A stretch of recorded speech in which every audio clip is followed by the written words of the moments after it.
Selma leaders debate new traffic signals and plans for the abandoned Brown YMCA. And we hear from the new Selma superintendent.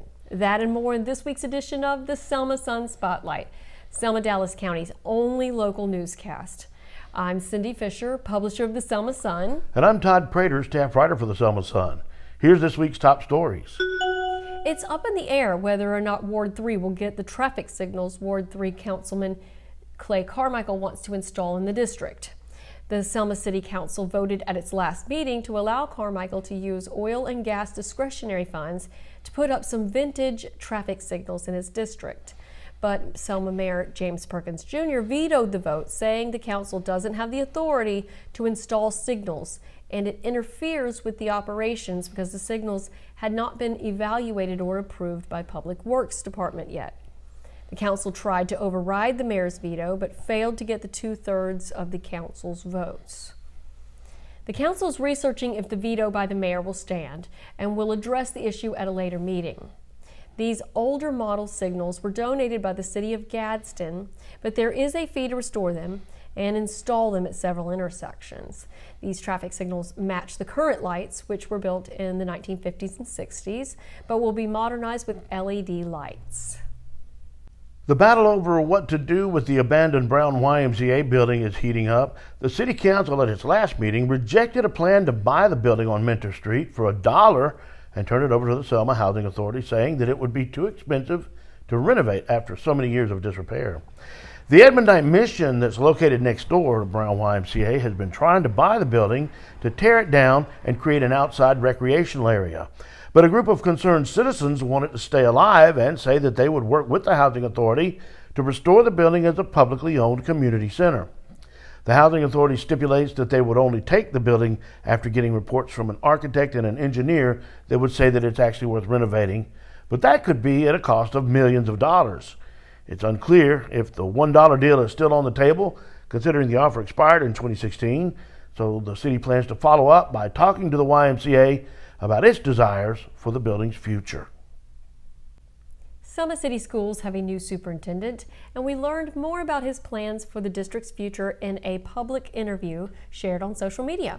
The new superintendent, Dr. Zacchaeus Bird, comes to Selma from running schools in Barber and Conecuh counties, and he said this during his interview.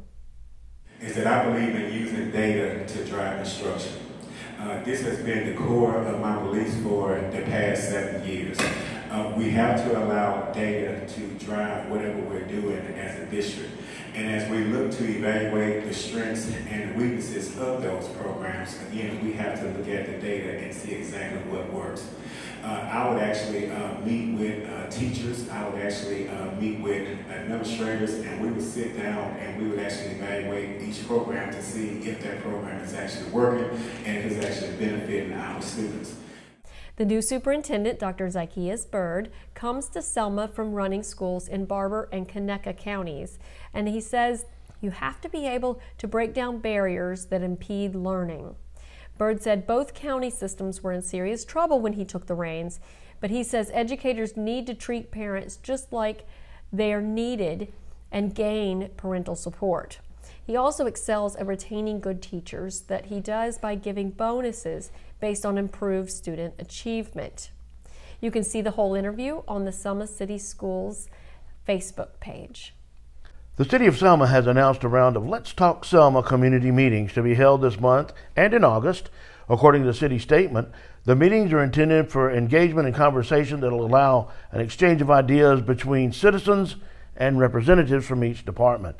Meetings are tentatively scheduled for July 21st and July 28th, August 4th and August 11th, all of which will be at 5:30 p.m.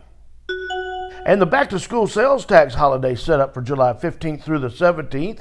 It's for parents who want to buy school supplies without paying state sales tax. The items that are exempt from the taxes are clothing items amounting to $100 or less. These include uniforms, shoes, underwear, and other clothing items.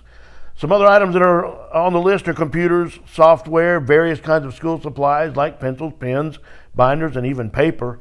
There are other products, so for a complete list, And any information, you can go to the Alabama Department of Revenue website. You can actually search for the Alabama Back to School Sales Tax Holiday in your search engine, and it'll take you right to it. Awesome. Well, thank you for joining us for this week's edition of the Selma Sun Spotlight. Read these stories and more at selmasun.com, and follow and subscribe to us at our YouTube channel and on Facebook and Instagram. We'll see you next week. See you next week. It's time to start thinking about back to school, and that means it's time for the annual Michael Johnson Foundation Fall Back into Fitness Back to School event. There's going to be activities for everyone: dancing, dodgeball, sack races, water slides, and lots more. Come focus on fitness at the Michael Johnson Foundation Fall Back into Fitness event at the Selma YMCA, July 30th from 9 a.m. until noon. Put it on your calendar. Michael Johnson Foundation Fall Back into Fitness event, July 30th. 9 a.m. to noon, Selma YMCA. Call 334-419-3544 for more information.